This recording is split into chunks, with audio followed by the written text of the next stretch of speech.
All right, welcome back into Union Station. Thank you so much for everyone for being here and for watching at home. We're chatting with Iowa women's basketball head coach Jensen. Coach, let's talk about who's returning. Kylie Feuerbach, we're going to call her a super senior, but obviously a huge experience with her. Hannah Stolke, I can't believe she's going to be a senior. Yeah. Taylor McCabe, Jada Dimfey, all upperclassmen, but you're losing, 3 of your starters. A lot of scoring as well. As far as your returnees, do their roles change right now?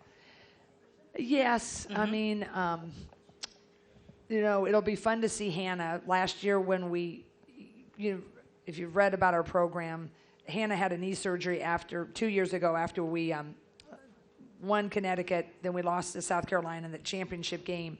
We came back and she had a knee surgery. A little bit more was involved. Not an ACL, but it kept her out until September 23rd.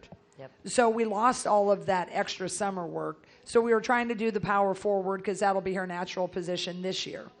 But then it was pretty clear we just didn't have that range and we weren't able to really explode and get by people as much, and because everybody was sagging off.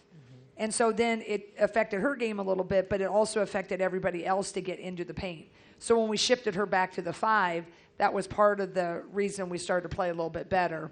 Then we could put Sid Affolter went to the 4, so she was now a little quicker than the 4 she was guarding. And her 3 ball, she could get that off because 4s were defending her versus a quick 3 to close out because Sid has a little slower release on the 3. So when we did that, that really helped. Well, so now we're going to put Hannah back at the power forward. So she's got a big summer ahead of her because we're hoping, she's going to really have her best year yet at the power 4, and that's going to set her up hopefully, for a good draft pick. So she'll have a different role, right? Ava Hayden will likely have a different role. Right now you'd slot her as a starting 5. I'm looking at differences in our offense, trying to tweak it to everybody's strengths. We have Layla Hayes, who's an incoming freshman who's 6'5", who's really as good as I've seen in, coming in as a true 5, big, back to the basket. And then we have Addie Deal. She's a McDonald's All-American out of Los Angeles, modern day, a very storied high school, you bet. And she's you're going to love her. And she can play the 2 and the 1, a really big guard, can hit kids flying down the court like a Hannah, like an Ava. She can also handle the 1 position. So obviously we need to try to get a point guard in the portal, but we're fine. We do have Addie Deal. She plays 1 in high school. She plays off the ball in club. We are working to get some depth for that one position. So hopefully we can secure that pretty shortly. So there'll be a different role there for sure, right? And then you have Kylie Feuerbach, super senior. Taylor McCabe as a sharpshooter. I've talked to you about how much I love Taylor Strimlow. I think the crowd loved her. She always came in and gave us a little cool pass. She has great vision. I know she'll work hard. So it's going to be, wide open for a couple of those spots. And when it's wide open, that makes your summer a lot more competitive. So, we might add another piece in the portal, a forward of sorts or a shooter of sorts. But I've said this since the last 2 years. We will never sacrifice fit for a player. And I know that dismays a lot of people. They want you to get this, you don't have that, we got to have this, you got to have that. And if you don't get the right this or that, everything that you enjoy watching about our program, it goes up in smoke because you got to get people who fit it, who want to be part of it, who understand what that role may look like. And in this new role world, it's maybe the most disenchanted I've ever been with my profession. It's hard. It's not fun. It's not what any of us signed up for. And it's really kind of like the pros. I love it. I want to be in it. I'm not saying I don't want to do it, but the things that you've seen or read about that Tennessee football player, that's not just at Tennessee. So don't kid yourself. All your favorite teams we're facing crazy things every day. And when you get a win in that portal, it's great, but no one's not trying. It's not for lack of trying that you don't have people stacking up at your door. You just don't get, sometimes you don't get the opportunity to talk to kids, you're talking to handlers, you're talking to agents. It's just a really unique world. So I'm very confident in how we're navigating it. It's a challenge, but I'm going to ride with my team I got all day long. And if we add some people, that's going to be great, but they're going to be the right fits. Absolutely. Yeah. Speaking of the portal and the challenges that are in it, I think sometimes they're mitigated when you have players who are with you, because not that you get necessarily the hometown discount, because you don't really want to give it to them. If they've earned it, you want to make sure that they get their money. Right. But then also it's a chance to where they can see it, they feel like they're invested in your program, and they want to continue it and get everybody else involved in it as well. And you've only had, I think, 2 portal departures in the last 3 years combined. Yeah. And one was, I think, Shaya went to Yeah. UNI. Yeah. So that made sense Yep. for her. Yep. And then, of course, this year there was Yeah. a little different with Yeah. Aaliyah. But I think that's kind of going to be the way, Aaliyah, she had a knee injury. She didn't get cleared until November. Yeah. And so sometimes it makes sense, sometimes it doesn't. She's the freshman that played the most, right? So it's that comfortability, and we talked, and I tried. She felt a different path forward, and so you just I wished her well. Gave her a hug. It is just kind of the new wave, and that's the one thing I'm grateful for. It wasn't like there was a torch on the way out and everybody's upset. It is a lot of people managing these kids. A lot of people have different opinions and different reasons they all get in the portal. But I think the majority of, we're probably one of the least amount that have a lot of traffic that goes and comes. And I just, I'd rather recruit the portal for need. And I think that's my one thing it'll be interesting to look at. My son, he was saying this year for the men's tournament, there was not one Cinderella story, right? Mm-hmm. But it's hard to when the people that used to be part of the Cinderella story, they're being enticed to leave the smaller programs, to go to the bigger programs, and you can't fault them in many ways. I'm just saying that's where it is, right? And so some of the teams that get to those, Elite Eights, Final Fours, there's a lot of portal action. And so you're probably going to have a split fan base.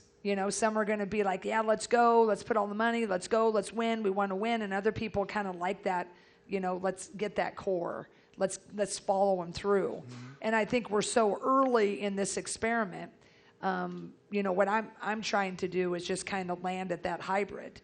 And, when you have a need, when you got to get a little bit better, but not to dispose of people that believe in you, that came to be developed because they believed in everything that you're about. So my money says we can still do it. And that's what I'm really working to do. All right, we're going to go to break.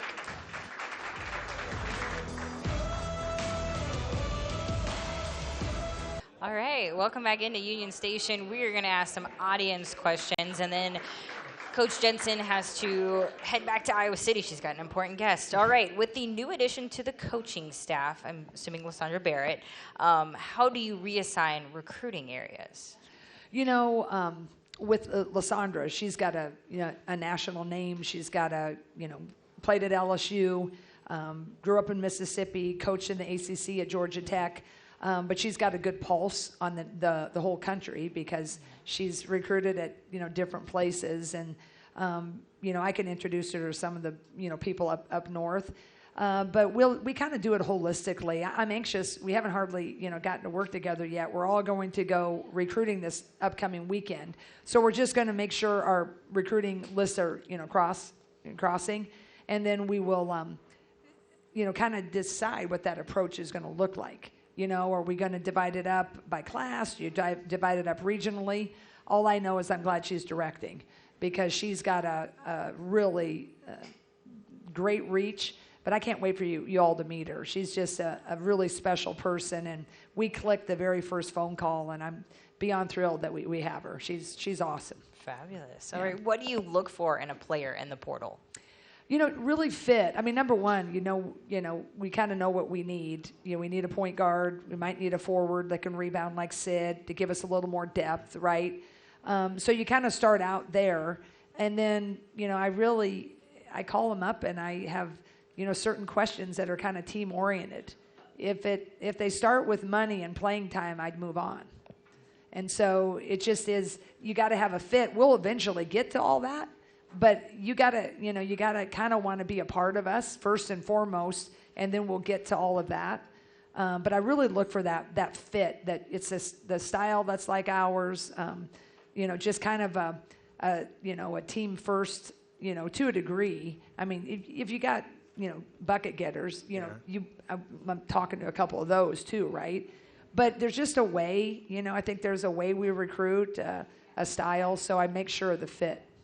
You can answer this one yes or no. Got many point guards or scorers visiting in transfers? We do, yeah. We do, we have, and, just like, what portal is? It's like you're speed dating, and then you're asked to sign a prenup that you're not too sure of, and you're going to move in together. Oh, no. And you're like, what are we doing, right? You're like, my gosh. So it spins you on your head. So you're dating fast, and you're trying to make the best decision as possible before anybody signs. Last one. Are you surprised at the high number of transfers at Power 5 schools, but getting new players through the same process? Yeah, you mean like keeping my own team Yep. and people going in? Absolutely. Mm-hmm. The portal closes April 23rd, right? And just because the reason there are so many people is because there is tampering.